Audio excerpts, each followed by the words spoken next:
بسم اللہ الرحمن الرحیم نحمده ونصلی ونسلم علی رسولہ الکریم اما بعد۔ الاشباح والنظائر کے فن ثانی میں کتاب القضاء والشہادات کا درس جاری ہے۔ آج علامہ ابن نجیم مصری رحمہ اللہ اگلا ضابطہ بیان فرما رہے ہیں، اور یہ ضابطہ شہادات کے حوالے سے ہے۔ علامہ ابن نجیم مصری کے الفاظ ہیں: التناقض غیر مقبول، تناقض مقبول نہیں ہے، الا فیما کانا محل الخفا، مگر جبکہ محل خفا میں ہو۔ یہ بات گواہی میں بھی چلے گی اور دعویٰ میں بھی چلے گی جی، اور یوں بھی کہ گواہی، دعویٰ اور گواہی کے درمیان دعویٰ ایک بات کا ہے، گواہی اس کے مناقض ہو گئی، یا ایک بندہ گواہی دے رہا ہے، دوسرے بندے کی گواہی اس کے خلاف ہو گئی، تو یہ کیسے معتبر ہے؟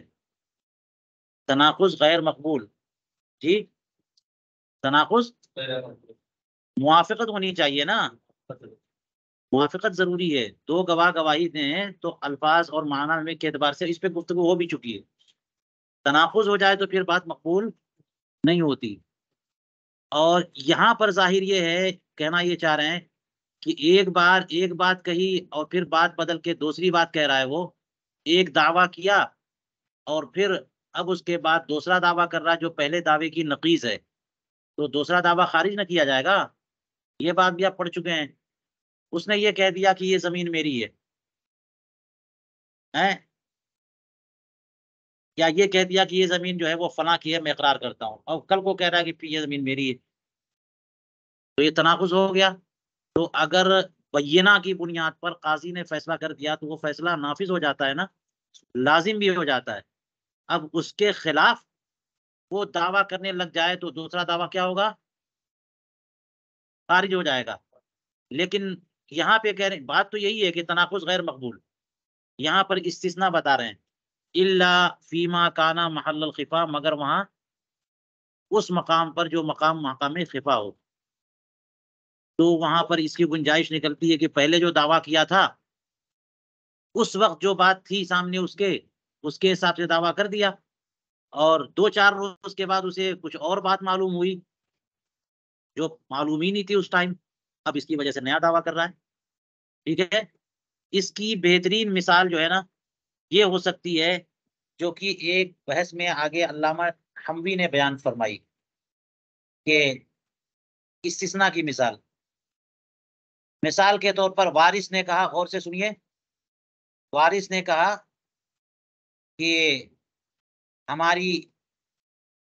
ہمارے والد کی جو زوجہ ہیں نا، والد کے انتقال کے بعد ان کا بھی وراثت میں حصہ ہے، وہ زوجہ ہیں۔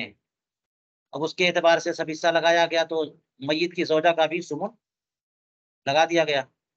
ٹھیک ہے، اس کے حساب سے وارث کی بات مانی گئی، وارث نے کہا کہ وہ بھی میت کی زوجہ ہیں، حصے دار ہیں، اس اعتبار سے ان کی بات مان کر کے فیصلہ ہو گیا۔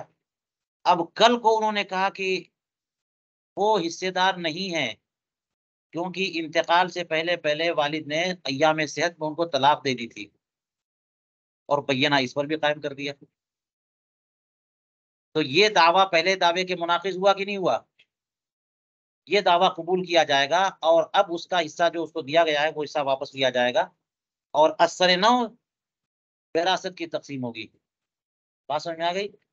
تو تناقض جو ہے وہ مقبول نہیں ہے، مگر محل خفا میں مقبول ہے۔ ایک مثال اس کی یہ ہو گئی، کہتے ہیں وَمِنْهُ تَنَاقُضُ الْوَصِي وَالنَّاظِرِ وَالْوَارِثِ، یہ جہاں جہاں اس کی گنجائش ہے جو محل خفا ہے وہاں تناقض سے فرق نہیں پڑتا۔ ان میں ایک مثال وصی کا تناقض ہے، دوسرا ناظر کا تناقض، اور تیسرا وارث کا۔ وارث کی مثال ہم نے آپ کو دے دی ہے، اسی طرح سے آپ وصی اور ناظر کے بھی تناقضات وہ بنا لیجئے کہ وصی ایک ہے، میت نے اس کو اپنے یتیم بچوں کا وصی بنایا کہ یہ اتنا مال ہے، اس کی نگہداشت تم کرو گے، تم ذمہ دار ہو، جب یہ بچے اپنے رشد کو پہنچ جائیں تو تم یہ مال ان کو دے دینا۔ تو اب حسب ضرورت اس نے تصرفات کیے، اور اس کے اعتبار سے بات جب آگے بڑھی تو کہا کہ یہ میں نے بالکل اجارے پہ دیا ہے، میں وصی ہوں، میں نے دیا ہے۔ لیکن اس کو پتا نہیں تھا، بعد میں پتا چلا کہ میت نے جب وصی بنایا تھا اس کے بعد اس کو میت کو حق ہے کہ وصایت سے معزول بھی کر سکتا ہے، تو اپنے سارے تصرفات کینسل کر دیے، نہیں نہیں میں کسی چیز کا ذمہ دار نہیں۔ تو یہ دعویٰ سنا جائے گا کہ نہیں سنا جائے گا؟ اسی طرح سے ناظر کا بھی معاملہ ہے۔ چلیے، ایک ضابطہ اور اس سے ایک استثناء، اور استثناء کی 3 مثالیں۔ آگے کہتے ہیں اگلا ضابطہ، الشہادۃ اذا بطلت فی البعض بطلت فی الکل، گواہی جب بعض میں باطل ہوتی ہے تو کل میں باطل ہوتی ہے۔ گواہی میں تجزی نہیں ہے کہ اس کو حصے بکرے کیے جائیں۔ گواہی جب بعض میں باطل ہوگی تو 2 آدمیوں نے گواہی دی، ایک گواہ کی گواہی کینسل ہوئی تو پوری نہ کینسل ہو گئی، تو اس میں تجزی نہیں ہے۔ گواہی بعض میں باطل ہوگی تو کل میں باطل ہوگی۔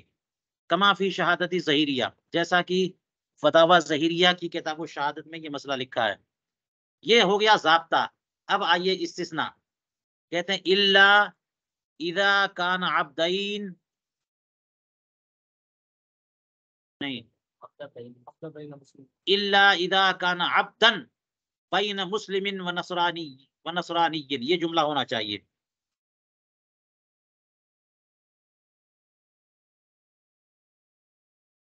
عبدن بین مسلم و نصرانی وشہید نصریان علیہما بالعتق فإنها تقبل فی حق النصرانی فقط کما فی العتاق منہا۔ فرماتے ہیں یہ استثناء دیکھیے کہ گواہی جب بعض میں باطل ہوگی تو سب کے حق میں باطل ہوگی، مگر ایک استثناء کہ ایک غلام ہے جس میں ایک مسلمان اور ایک نصرانی 2 شریک ہے، غلامی میں شرکت چلتی ہے نا۔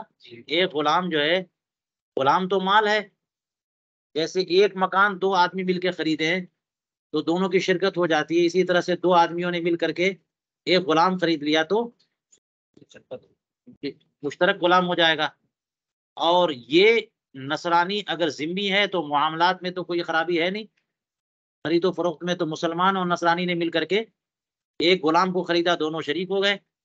اب مسئلہ یہ ہوا کہ اس غلام نے دعویٰ کیا، اس غلام نے دعویٰ کیا کہ مجھے میرے مالکوں نے آزاد کر دیا، آدھا مسلمان میرا مالک اور آدھا میرے آدھے کا مالک نصرانی، ان دونوں نے مجھے آزاد کر دیا۔ اور ان لوگوں نے کہا نہیں نہیں نہیں نہیں، ہم نے آزاد نہیں کیا۔ وشہد نصرانیان علیہما بالعتق، تو 2 نصرانیوں نے ان دونوں پارٹنر کے خلاف آزادی کی گواہی دی کہ ہاں ہاں ہم گواہی دیتے ہیں ان دونوں نے اسے آزاد کیا ہے، تو یہ گواہی قبول ہوگی کہ نہیں ہوگی؟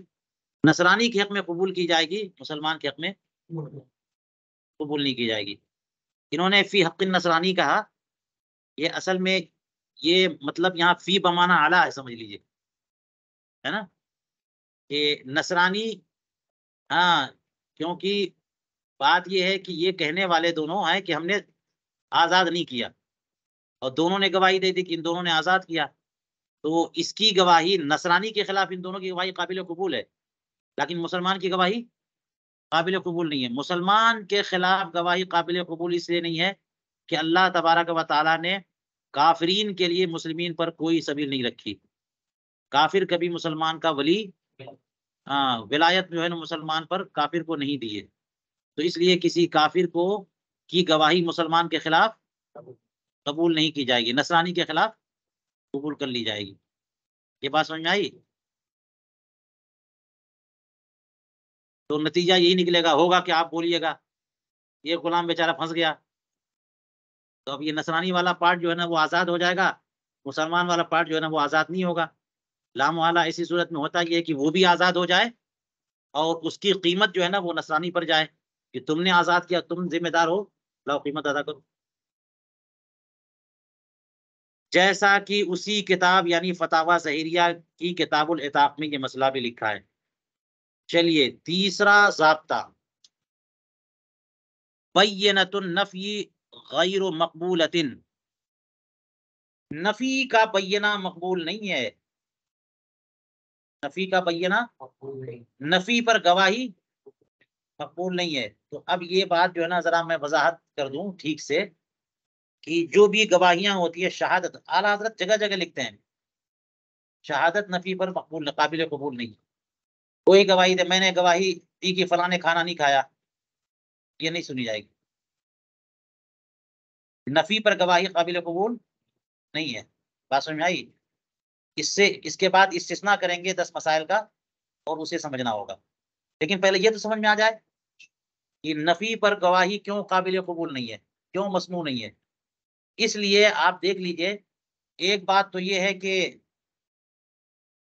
گواہی ہوتی ہی ہے خلاف ظاہر کو ثابت کرنے کے لیے، کیونکہ گواہی پیش کرنا، بینہ پیش کرنا کس کی ذمہ داری ہے؟ مدعی۔ اور مدعی ہے کون؟ جو خلاف ظاہر کا دعویٰ کرے، قول کرے، جو استصحاب والی بات کرے یا اصل پر قائم ہو، وہ تو منکر ہے نا۔ تو اس لیے اس کو تو گواہی پیش نہیں کرنی ہے، کیونکہ اگر یہ گواہی سے ثابت نہ ہو سکے تو وہ تو بائی ڈیفالٹ وہ جو ہے نا وہ خود ثابت ہے، خود بخود ثابت ہے۔ اس لیے کہتے ہیں کہ خلاف ظاہر کو ثابت کرنے کے لیے کیا ہوتی ہے؟ گواہی ہوتی ہے، اور یہ خلاف ظاہر نہیں بلکہ یہ تو اصل ہے۔ اصل اشیاء میں عدم ہے کہ نہیں ہے؟ زید پہلے تھا یا نہیں تھا، اور پھر ہوا، تو اس کے وجود کو ثابت کرنا پڑے گا، اور نہیں ثابت کرے تو عدم خود بخود۔ آپ اٹھ گئے، آ گئے سامنے، اور کہ نہیں زید پیدا نہیں ہوا، میں گواہی دیتا ہوں کہ زید پیدا نہیں ہوا، کس بات کی گواہی دے رہا ہے؟ تو یہ نفی کی گواہی قابل قبول۔ اس سے زیادہ آسان الفاظ میں واضح کروں، وہ یہ کہ گواہی ہمیشہ امر مشاہد، امر محسوس، امر مبصر کی ہوتی ہے، اور نفی اصل میں عدم ہے۔ نفی اصل میں کیا ہے؟ اور عدم لائق سماع اور لائق مشاہدہ نہیں۔ عدم کو آپ دیکھ سکتے ہو، ابھی میں عدم دیکھ کے آیا ہوں، یہ عدم کو میں نے سنا ہے۔ تو عدم جو ہے نا، اس سے کوئی چیز متعلق نہیں ہو سکتی، ٹھیک ہے۔ تو گواہی ہمیشہ امر مشاہد کی ہوتی ہے، امر محسوس کی ہوتی ہے، اور عدم امر محسوس یا امر مشاہد نہیں ہے، اس کی گواہی ہوگی کیسے؟ ٹھیک ہے، تو یہ بات تو سمجھ میں آ گئی ہے نا کہ بینۃ النفی غیر مقبولہ، یہ ہر جگہ چلے گی۔ لہذا گواہ گواہی دے، اور گواہی اس بات کی دے رہا ہے کہ وہ کام نہیں ہوا، فلاں نہیں آیا، اس نے نہیں کھایا، یہ سب نہیں سن،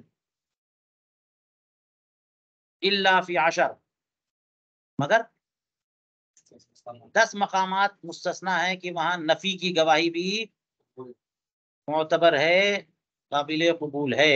اب آئیے یہ 10 مثالیں سمجھ لیجئے۔ پہلی مثال کہتے ہیں، پہلا مسئلہ، فیما اذا علق طلاقها على عدم شيء فشهد بالعدم۔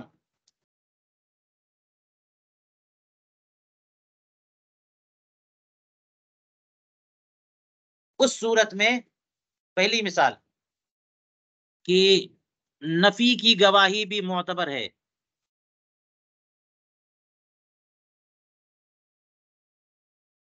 اس صورت میں جبکہ مرد نے اپنی زوجہ کی طلاق کو معلق کیا کسی چیز کے نہ ہونے پر، فلاں گھر میں تو نہ گئی تو تجھے طلاق، زید نہ آیا تو طلاق ہے، چائے نہ بنائی تو طلاق، مجھے سلام نہ کیا تو طلاق، کسی شے کے عدم پر طلاق کو معلق کیا، فشہدہ بالعدم، تو گواہوں نے عدم کی گواہی دے دی، گواہوں نے عدم کی گواہی دے دی۔ اس صورت میں یہ گواہی معتبر ہے نا، حالانکہ یہ بھی گواہی کس بات پر ہے؟ نفی پر۔ اور اس کی وجہ ذرا یہ مشکل ہے، اس کی وجہ یہ ہو سکتی ہے کہ جن امور پر کوئی طلاق کو معلق کرتا ہے وہ امور بہت محدود ہوتے ہیں، ہے نا. یہ ایسا نہیں ہوتا کہ جو ہے جب سے دنیا پیدا ہوئی تب سے اور جب تک قیامت نہ قائم ہو جائے تب سے تو فلاں گھر میں نہ گئی. کہ احاطہ بہت مشکل ہو جائے گا نا. اور وجہ یہی ہے کہ نفی کا احاطہ بہت مشکل ہے. نفی کا کسی کے لیے یہ کہنا کہ فلاں حدیث بخاری شریف میں نہیں ہے یہ آسان کام ہے؟ بتائیے، یہ کون کہہ سکتا جو احاطہ کرے؟ لیکن یہ کہہ دینا کہ فلاں حدیث بخاری شریف میں ہے یہ تو بالکل 1 منٹ کی بات ہے. ابھی کھولیے اور ایک لائن پڑھیے اور بند کریے اور کہیے کہ فلاں حدیث ہے بخاری شریف میں. محدث ہونے کی بھی ضرورت نہیں ہے، مطالعہ کرنے کی بھی ضرورت نہیں، 1 منٹ میں بتا دیں گے. اور یہ کہنا کہ بخاری شریف میں نہیں ہے، 10 سال پڑھیں گے نا تب بھی بتانا حالت خراب ہو جائے گی. احاطہ چاہیے. تو عموماً جو طلاق کی تعلیق کی جاتی ہے اگر عدم پر طلاق کو معلق کیا ہے تو وہ بڑے محدود پیمانے پہ ہے نا. کہ فلاں کام تو نے نہ کیا تو، جیسے یمین فور کی صورت میں، اس گھر میں نہ گئی تو، میرے بلانے پہ نہ آئی تو، ہے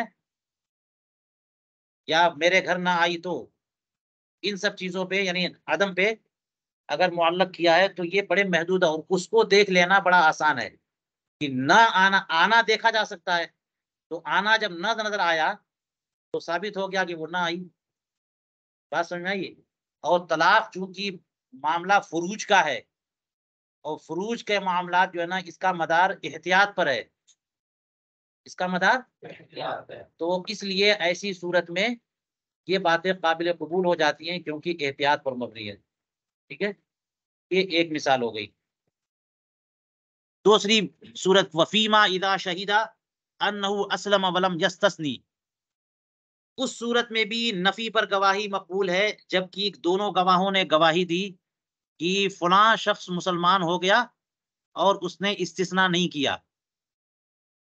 مسلمان ہو گیا اس کا کیا مطلب؟ یعنی انشاءاللہ، جب انشاءاللہ اسی کو استثناء کہتے ہیں، تعلیق استثناء. یا انشاء فلان، انشاء اللہ ثم شاء الرسول، یا انشئت یا انشئت یا انشاء فلان. جب کوئی تعلیق کرتا ہے تو تعلیق خلاف تنجیز ہے. بولیے، اگر انشاء ان اور لو وغیرہ نہ کہا تو جو کہہ دے گا وہ ہو جائے گا. اور اگر ان کہہ دیا تو اس تصرف کو روک دیا اس نے. تو اگر اس نے کہہ دیا اسلم تو، میں مسلمان ہو گیا، تو مسلمان ہونے کا اقرار ہوا کہ نہیں ہوا؟ جی. لیکن اگر اس نے ان اور اگر کہہ دیا تو اس کو روک دیا اس نے. تو گواہ نے زید کے بارے میں گواہی دی کہ زید مسلمان ہو چکا اور اس نے استثناء نہیں کیا. تو اس سے جو ہے زید کا اسلام ثابت ہوگا کہ نہیں ہوگا؟ ایک مسئلہ ہے، ایک مسئلہ ہے. مثال کے طور پر آپ یوں مسئلہ بنا لیجئے. ذرا مثال بنانے میں دماغ جو ہے نا تیز گھمایا کرو، ساری چیزیں سیٹ ہو جائیں. یوں فرض کرو کہ زید کا انتقال ہو گیا، اب بحث چل رہی ہے کہ اسے مسلمانوں کے قبر میں قبرستان میں دفن کریں کہ آئیں یا کافروں کے قبرستان میں، کیا کریں؟ تو یہ اس کی فرع ہے کہ وہ مسلمان ہوا ہے کہ نہیں ہے. اور پہلے سے معلوم تھا کہ وہ تو نان مسلم تھا، ہندو تھا. تو اب گواہوں نے گواہی دی کہ وہ کلمہ اسلام پڑھ چکا تھا، وہ مسلمان ہو چکا تھا. اب یہ گواہی قابل قبول ہوگی کہ نہیں ہوگی؟ کیونکہ کوئی گواہی دے دے گا کہ مسلمان ہو چکا تھا مرنے سے پہلے، تو پھر اب اس میں ایک نفی بھی ہے. وہ کیا ہے کہ اس نے اسلام قبول کیا اور استثناء نہیں کیا. جب یہ بات کہا گئی استثناء نہیں کیا تب نہ اسلام ثابت ہوگا. تو یہاں پہ گواہی لم یستثنے والی جو گواہی ہے یہ نفی پر ہے کہ نہیں ہے؟ نفی پر ہے، اور یہ گواہی معتبر ہے. لہذا اس کے اسلام کا فیصلہ کر کے اس کے مسلمانوں کے قبرستان میں بات سمجھ میں آئی. اور کوئی مثال بنا لو. تو گواہوں نے گواہی دی کہ وہ مسلمان ہو گیا، استثناء. ہاں اچھا، یہاں پر نفی پر گواہی مقبول ہونے کی وجہ جو ہے وہ یہ ہے کہ مستقلن نفی پر گواہی نہیں ہے، ورنہ اصل بات یہی ہے کہ نفی پر گواہی مقبول نہیں ہے، کیونکہ وہ امر مشاہد نہیں، اس پہ گواہی ہو ہی نہیں سکتی ہے۔ تو یہاں پر جو نفی میں پر گواہی قابل قبول ہے وہ کیوں؟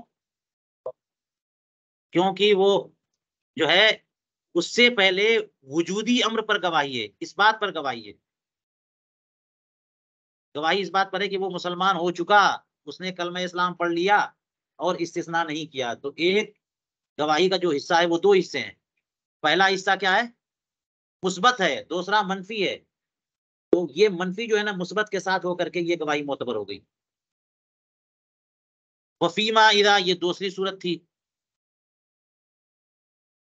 وفیما اذا شہیدہ، تیسری صورت کہ انہ قال، کہ زید نے یہ کہا المسیح ابن اللہ، کہ مسیح اللہ کے بیٹے ہیں، معاذ اللہ رب العالمین، ولم یقل قول النصارى، یا قول النصارى، اور اس نے یہ نہیں کہا تھا کہ یہ نصارہ کا قول ہے۔ بات کیا ہے سمجھیے، تاکہ جملے کی ترتیب بھی ذہن میں آئے گی۔ ہے کیا؟ زید کے متعلق جو ہے یہ مسئلہ چل پڑا کہ زید جو ہے کافر ہے کہ مسلمان ہے؟ زید، کچھ لوگوں نے کہا کہ وہ تو حضرت عیسیٰ علیہ الصلوۃ والسلام کو اللہ کا بیٹا کہتا ہے نا؟ اس نے حضرت عیسیٰ علیہ السلام کو تو کفر ہوا کہ نہیں ہوا؟ لیکن اگر یہ بھی ثابت ہو جائے گواہی میں کہ جب اس نے کہا تھا المسیح ابن اللہ، تو قرآن پاک نے بھی تو یہ جملہ کہا، مگر قالت النصارى کیا ہے؟ وقالت النصارى المسیح ابن اللہ، ہے کہ نہیں ہے؟ تو اگر یہ کوئی کہے کہ اس نے کہا تو ہے المسیح ابن اللہ، لیکن یہ کہا ہے ساتھ میں المسیح ابن اللہ قول النصارى، ہاں المسیح ابن اللہ قول النصارى، تو زبردست مسلمان ہے وہ تو، ہے کہ نہیں ہے؟ لیکن کسی نے کہا کہ یہ جو ہے آپ یہ تو کہہ رہے ہو کہ المسیح ابن اللہ قول النصارى، یہ پورا کہا ہے، یہ آپ اپنی طرف سے اضافہ کر رہے ہو۔ اس نے صرف اتنا کہا ہے المسیح ابن اللہ، قول النصارى نہیں کہا ہے۔ دو گواہ کھڑے ہو گئے، انہوں نے یہ گواہی دی کہ ہاں ہاں زید نے المسیح ابن اللہ کہا اور قول النصارى نہیں کہا۔ اب ان کی گواہی قابل قبول ہوگی، ہے نا، اور اس کے کفر کا فیصلہ ہوگا۔ یہاں پر گواہی مقبول ہو رہی ہے، حالانکہ گواہی میں لم یقل قول النصارى، نفی پر گواہی ہے کہ نہیں ہے، کہ زید نے قول النصارى کا لفظ نہیں کہا تھا۔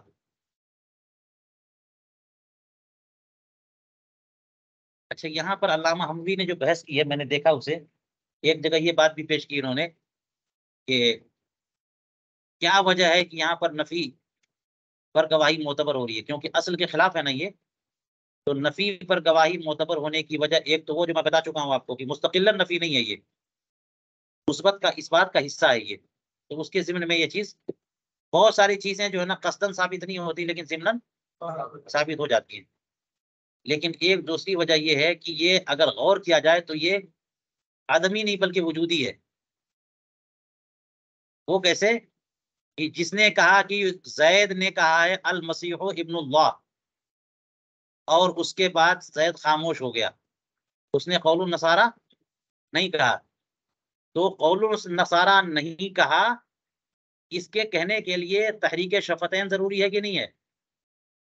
اور جو گواہی دے رہا ہے وہ گویا کہ یہ کہہ رہا ہے کہ المسیح ابن اللہ کہنے کے بعد زید نے اپنے دونوں ہونٹ ملا لیے، بالکل خاموش ہو گیا، اور ہونٹوں کو ملا لینا یہ وجودی ہے۔ علامہ حبیب نے کہا، ٹھیک ہے، چلیے بہرحال بات اتنی ہے کہ یہ معتبر ہے۔ اور آگے چلیے، یہ تیسری مثال تھی، وفیما اذا شہیدہ بنتاج الدابۃ عنده ولم یزل علی ملکہ، اس صورت میں بھی نفی پر گواہی معتبر ہے کہ دونوں گواہوں نے جانور کے بچہ دینے کی گواہی دی مالک کے پاس، اس کے پاس، اور یہ بھی گواہی دی کہ وہ جانور مسلسل اسی مالک کی ملک پہ رہا. ٹھیک ہے. مثال کے طور پر بکری ہے اور اس کے بچے کے معاملے میں اختلاف پیدا ہو گیا. یہ بچے کس کے ہیں؟ تو زید کہہ رہا یہ میرے بچے ہیں. بکری بھی میری ہے، اس کے بچے بھی میرے، اور کوئی اور مدعی کسی اور چیز کا ہوگا. تو گواہوں نے گواہی دی، کیونکہ یہ بات تو معلوم ہے کہ وہ بکری جو ہے نا زید کی ملکیت میں تھی، اور زید نے اسے بیچ بھی دیا، اور اس بکری نے بچے بھی دیے. تو بیچنے سے پہلے بچے دیے یا بیچنے سے کے بعد دیے، اسی پر نہ معاملہ ہوگا کہ بچے کس کے ہیں. کبھی ایسا ہوتا کہ بچے دے دیے اس کے بعد بیچ دیا تو ماں چلی گئی کہیں اور بچے رہ گئے وہیں پہ، ان بچوں کا مسئلہ ہو گیا. تو اس سلسلے میں زید کہہ رہا ہے کہ بکری بھی میری اور بچے بھی میرے، اس لیے کہ بکری نے بچے میری ملکیت میں جنے. تو گواہوں نے گواہی دی کہ بے شک بچوں کی ولادت کہاں ہوئی؟ زید کی ملک میں. یہ تو وجودی گواہی ہو گئی. اور ساتھ میں کیا کہا؟ ولم یزل علی ملکہ، اور اس کے بعد بھی اس نے بیچا نہیں، بلکہ وہ بکری اور بچے مسلسل اسی کے ملک میں رہے. تو یہاں پر جو ہے نا یہ مسلسل رہنے کا لفظ جو عربی میں بولا جاتا ہے وہ زالا یزولو پر نفی لا کر کے ہے نا، یہ ایک بہترین تعبیر ہوتی ہے عربی کی، لم یزل. بات سمجھ میں آ رہی ہے؟ تو لم جو ہے وہ نفی کے لیے ہے یا اس بات کے لیے؟ نفی کے لیے. اگرچہ زالا یزولو کا معنی بھی معدوم ہو جانا، ختم ہو جانا ہے، اور ادات نفی جب منفی پر داخل ہو تو اس بات کا فائدہ دے یہ ہوتا ہے، لیکن ہے تو منفی ہے کہ نہیں منفی. تو گواہی نفی پر ہوئی کہ نہیں ہوئی؟ اور اس کا ترجمہ یوں کریں گے کہ اس کی ملکیت سے زائل، بکری اس کے ملکیت سے زائل نہ ہوئی تو نہ پر گواہی دی نا، تو نفی پہ گواہی ہوئی، اور نفی پہ گواہی معتبر نہیں ہے، لیکن یہاں پر معتبر ہے. یا تو یہ کہہ لیجئے کہ مثبت کے ضمن میں، یا پھر یوں کہہ لیجئے کہ نفی نفی اس بات اس طور پر. چلیے چوتھی مثال بھی ہو گئی. اگلی دیکھیے مثال، وفیما اذا شہیدہ بخلع او طلاق ولم یستثنی، گواہی دی کہ اس نے خلا کیا یا اس نے طلاق دی اور استثناء نہیں کیا. تو یہ بھی بات بالکل آسان ہو گئی. پہلی والی مثال جس میں اسلام ولم یستثنی والی بات کی، گواہوں نے گواہی دی کہ ہاں اس عورت نے خلا کا مطالبہ کیا تھا، اس کے نتیجے میں شوہر نے طلاق دیے. ولم یستثنی، عورت نے بھی استثناء نہیں کیا تھا اور شوہر نے طلاق دیتے ہوئے بھی، تو یہ نفی پہ گواہی ویسے ہی معتبر ہے جیسے اوپر والی مثال میں. وفیما اذا آمن الامام اہل مدینۃ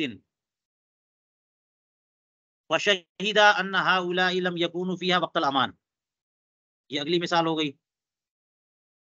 یہ پانچویں مثال، یہ چھٹی مثال. صورت مسئلہ یہ ہے کہ امام نے یعنی سلطان اسلام نے کسی شہر کے رہنے والوں کو امان دے دیا ہے، یعنی دارالحرب میں، دارالحرب کے کسی شہر میں بسنے والوں کو امان دے دیا کہ جاؤ تم پورے شہر والوں کو امان ہے. اور شہیدہ، تو دو گواہوں نے گواہی دی کہ یہ لوگ جب بادشاہ سلامت امان دے رہے تھے تو یہ لوگ اس شہر میں نہیں تھے. تو نفی پہ گواہی ہوئی کہ نہیں ہوئی؟ نفی پہ گواہی معتبر ہے. یہاں کیوں معتبر ہے؟ یہ بھی ایک مشکل مسئلہ ہے. تو یہ بھی کہہ سکتے ہیں کہ اس لیے کہ امان حقن دم کا نام ہے، اور حربیوں میں حقن دم کا معاملہ بڑا نازک ہوتا ہے نا. اس لیے اس میں احتیاط یہ ہے کہ جب تک امان ثابت نہ ہو جائے تب تک وہ قول نہ کیا جائے. بہرحال، اور ہم یہ بھی سمجھتے ہیں کہ ہو سکتا ہے یہاں پر اتنی بات اور ہو گواہی میں، جو زیادہ میرے حساب سے قرینہ قیاس ہے، کہ مسئلہ یہی ہے کہ کسی شہر کے واسیوں کو سلطان اسلام نے امان عطا کر دی. اب مسئلہ پیدا ہوا آگے کہ کون کون لوگ اس شہر میں تھے اس ٹائم، کیونکہ اس کے بعد تو فراٹے سے سارے لوگ آ جائیں گے نا شہر میں، ہیں؟ تو سارے لوگ آ گئے غیر مستحقین یا جن کو امان نہیں. تو اب مسئلہ ہوا، تو گواہوں نے گواہی دی، دو پارٹی بنا دی، نکال دیا ان کو جو قائد، اور الگ کرنے کے بعد کہا کہ یہ لوگ اتنے جو ہے نا اس سائڈ میں جو ہیں، یہ لوگ اس ٹائم شہر میں تھے اور یہ لوگ نہیں تھے. اس طرح سے کچھ صورتحال بنے تو پھر معاملہ آسان ہو جائے گا کہ کیوں یہ گواہی معتبر ہے. یہ لوگ شہر میں تھے اور یہ لوگ نہیں تھے. چلیے، وفیما اذا شہیدا، 8ویں صورت کی، جب دو گواہوں نے گواہی دی کہ ان الاجل لم یذکر فی عقد السلم، عقد سلم میں مدت کا کوئی تذکرہ نہ تھا، اس میں بھی گواہی معتبر ہے. حالانکہ یہ گواہی نفی پر ہے کہ نہیں ہے. آپ کو پتا ہے بیع سلم کے بارے میں کہ اس میں 8-9 شرطیں ہیں، اور اس میں سے بہت ساری چیزیں ہیں کہ اگر وہ معلوم نہ ہو تو بیع سلم ہی فاسد ہو جائے گی. تو گواہوں نے گواہی دی کہ ہاں بیع سلم کا معاملہ تو ہوا ہے، لیکن اس میں اجل ہی مذکور نہیں کی گئی، ہاں کا ذکر ہی نہیں ہے، تو یہ نفی پر گواہی ہے، یہ معتبر ہے. وفل، یہ گواہی معتبر ہے. وفل ارث، اور اسی طرح سے ارث کے معاملے میں بھی نفی پر گواہی معتبر ہے. اذا قالوا لا وارث له غیرہ، یہ ہو گئی 9ویں مثال. ارث میں بھی نفی پر گواہی معتبر ہے، جبکہ دو گواہ اس بات کی گواہی دیں کہ زید کے علاوہ کوئی اور وارث نہیں ہے. تو زید کے وارث ہونے پر گواہی ہے، اس کے علاوہ کسی اور کے وارث نہ ہونے پر گواہی ہے، تو یہ گواہی بھی معتبر ہے.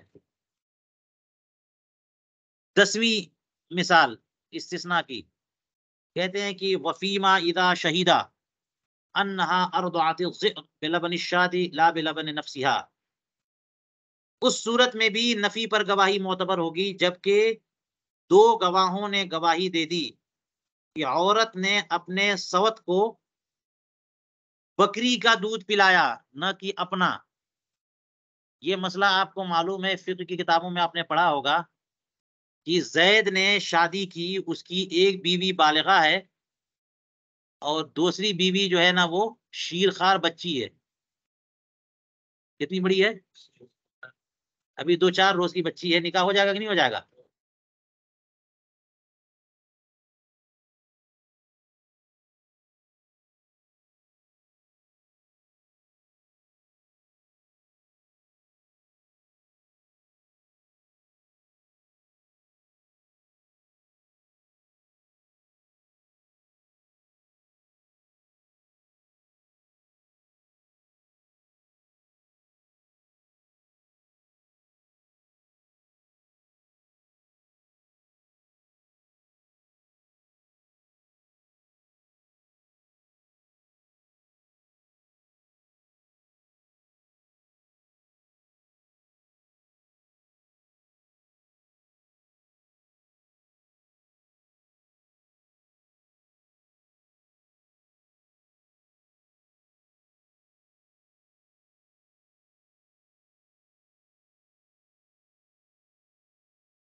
آواز نہیں آ رہی.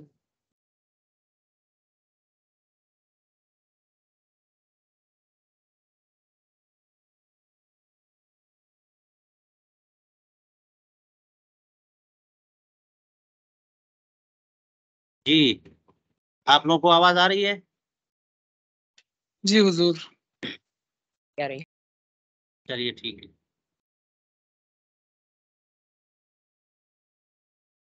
تو بات آخری مثال کی چل رہی تھی کہ دو گواہوں نے گواہی دی کہ اس خاتون نے زئر کو یعنی اپنی سوت کو دودھ پلا دیا. تو اب بات یہ ہوئی کہ اس نے دودھ اپنا پلایا تو حرمت رضاعت ثابت ہو جائے گی، دونوں بہن ہو جائیں گی، ماں بیٹی ہو جائیں گی، رضائی ماں بیٹی ہو جائیں گی، تو نکاح سے فوراً خارج ہو جائے گی. تو ایسی صورت میں جو جزیات ہیں وہ آپ فقہ کی کتابوں میں دیکھیں. اب اس کے بعد بات یہ آئی کہ نہیں اس نے جو ہے اپنا دودھ نہیں پلایا، بکری کا دودھ پلایا. اور اس پر گواہوں نے گواہی دی کہ ہم گواہی دیتے ہیں کہ اس خاتون نے اپنی ذکر کو جو دودھ پلایا ہے وہ بکری کا دودھ پلایا، اپنا نہیں پلایا. تو اپنا نہیں پلایا نفی پہ گواہی ہے کہ نہیں ہے، لیکن یہ اس بات کی گواہی کے ضمن میں ہے، اس لیے یہ گواہی کیا ہوگی؟ معتبر ہوگی. کما فی جامع الفصولین. اب یہاں مثالیں سب کے سب مکمل ہو گئی. ایک بات اور دیکھیے، کہتے ہیں وَتُقْبَلُ بَيِّنَةُ النَّفْيِ الْمُتَوَاتِرِ، کہ نفی متواتر کا بینہ مقبول ہے.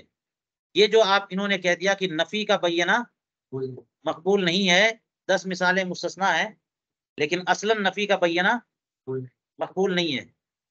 تو اس سے مراد نفی متواتر نہیں ہے، نفی متواتر کا بینہ مقبول ہے.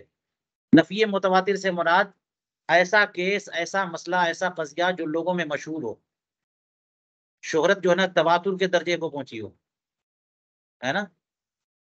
جیسے مثال کے طور پر حضرت عیسیٰ علیہ السلام اللہ کے بیٹے نہیں ہیں، تو نفی پہ گواہی ہے کہ نہیں ہے؟ سب لوگ گواہی دیں گے. سارے کے سارے لوگ جو گواہی دیتے ہیں کہ اللہ کے علاوہ کوئی معبود نہیں ہے، بتائیے یہ سب سے پہلی گواہی ہے نا. یہ کس بات پہ گواہی ہے؟ اللہ کے وجود کا تو اس بات ہی نہیں کر رہے ہیں آپ، شریک کی نفی کر رہے ہیں، تو گواہی کس بات کی دے رہے ہیں؟ تو سب سے پہلا جو کلمہ پڑھ رہے ہیں وہ نفی کی گواہی سے ہی شروع ہو رہا ہے، اور وہ اعلیٰ درجے کا مقبول ہے. وجہ کیا ہے؟ وہ نفی متواتر. نفی متواتر سے مراد کوئی ایسا کیس جو بہت ہی عام ہو، ہے نا، بالکل مشہور ہو، درجہ شہرت کو پہنچا، تو سبھی لوگ مانیں گے. آپ نے تو پڑھ لیا کہ دو مرد اور عورت کو انبساط کے ساتھ کہیں پر لوگوں نے دیکھا رہتے ہوئے، اور سب لوگ جانتے ہو کہ یہ میاں بیوی کی طرح رہتے ہیں، تو نکاح کی گواہی دے سکتے ہیں، حالانکہ دیکھا ہی نہیں. تو وہ کیا تسامع یا شہرت کی بنیاد پر. تو اس لیے نفی کا معاملہ بھی مشہور ہو جائے تو اس پہ گواہی دی جائے گی، قبول ہوگی. کما فی الظہیریہ والبزازیہ فی ایمان الہدایہ. ہدایہ کی کتاب الایمان میں یہ مسئلہ ہے، لا فرق بین ان یحیط له علم الشاہد اولا فی عدم القبول یسیرا. کہ یہ جو نفی کی گواہی قبول نہیں ہے، اس میں صاحب ہدایہ نے کہا کہ کوئی فرق نہیں اس بارے میں کہ شاہد کا علم اس کو محیط ہو یا نہ ہو، بہرحال نفی کی گواہی قبول نہیں ہے. علامہ حموی نے یہاں پہ فرمایا کہ یہ جملہ یہاں نہیں دینا چاہیے تھا، یہ تو اصل میں دینا چاہیے تھا نا، جہاں پہ ضابطہ دیا ہے. ضابطہ کیا ہے کہ نفی پر گواہی قبول نہیں، تو وہاں یہ بات ہونی چاہیے تھی، کیونکہ یہ عبارت اسی کی مؤید ہے کہ نفی کی گواہی معتبر اس لیے نہیں ہے اگرچہ شاہد کو علم ہو یا نہ ہو، اس کا علم محیط ہو یا نہ ہو. کبھی کبھی ایسا ہوتا ہے کہ پورے سال یا پورے دن جو ہے نا وہ وہیں پہ رہا، اور وہ کہہ رہا ہے کہ نہیں پورے دن تو میں رہا، میں نے تو نہیں دیکھا کہ کوئی یہاں پہ اس گھر میں آیا ہو، میں پورے دن مسجد میں تھا، میں نے نہیں دیکھا کہ زید اس مسجد میں آیا ہو. تو وہ گواہی دینے لگے کہ نہیں زید نہیں آیا، پھر بھی گواہی قبول نہیں کی جائے گی کیونکہ نفی پر گواہی. اس میں فرق نہیں ہے کہ شاہد کا علم اسے محیط ہو یا نہ ہو. فی عدم القبول یسیرن، اس طرح سے عدم قبول کے معاملے میں کوئی فرق نہیں ہے. ذکر ہو فی قولہ، صاحب ہدایہ نے اس بات کو ذکر کیا ہے اس قول میں کہ کسی نے کہا عبدہ حر ان لم یحج العام، یہ جو ہے اپنی اطاق کو اس نے معلق کیا ہے منفی پر، آزادی کو اس نے معلق کیا کس پر؟ منفی پر، کہ اگر جو ہے وہ حج کرنے نہ گیا تو اس کا غلام آزاد، اگر زید حج کرنے نہ گیا تو اس کا غلام، یعنی زید نے خود کہا کہ اگر میں حج کرنے نہ گیا تو میرا غلام آزاد، تو منفی پر جو ہے نا اس نے معلق کیا نا۔ اب اگر کوئی گواہی دے کہ زید اس سال حج کرنے نہیں گیا، ہم گواہی دیتے ہیں کہ زید اس سال حج کرنے، تو غلام آزاد ہوگا کہ نہیں ہوگا؟ کیسے ہوگا؟ یہ تو نفی پہ گواہی ہے۔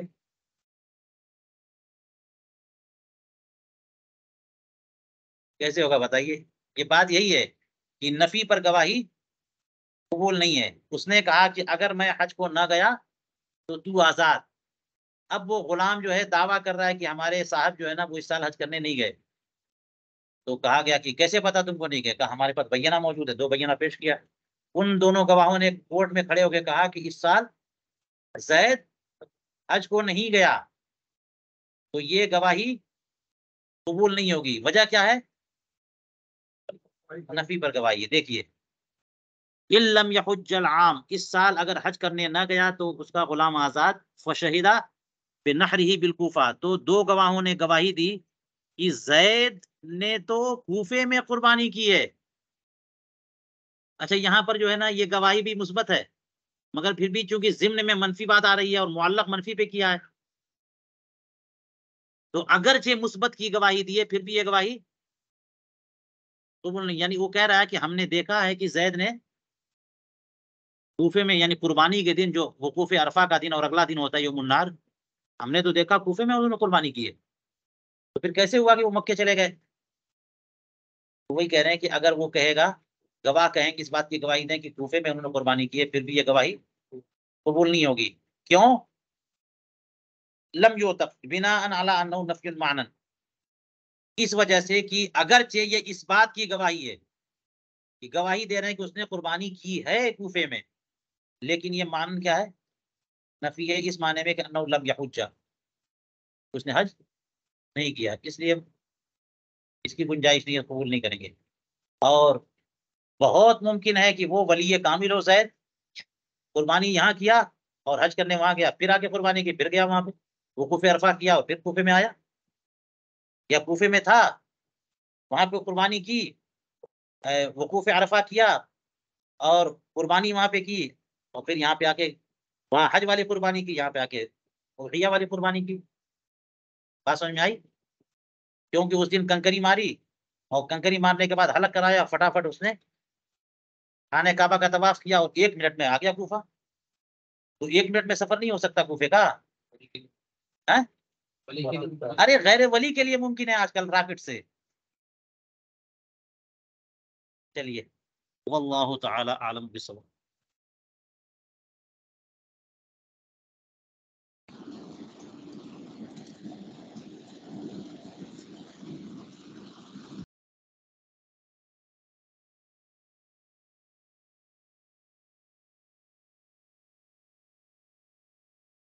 چلیے، کسی کو کچھ پوچھنا ہو تو بتائیے، اور اب سوال نامہ کھولتے ہیں۔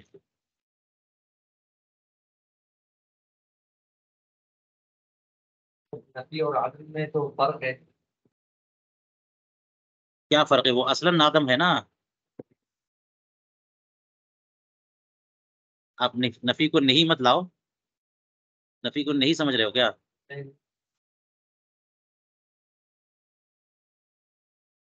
چلیے، میں نے یہاں سوال نامہ بھیجا تھا۔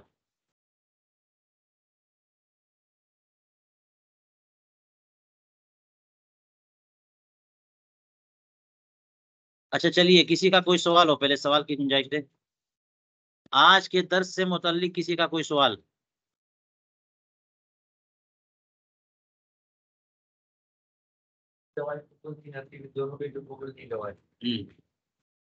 وہی بات ہو گئی نا۔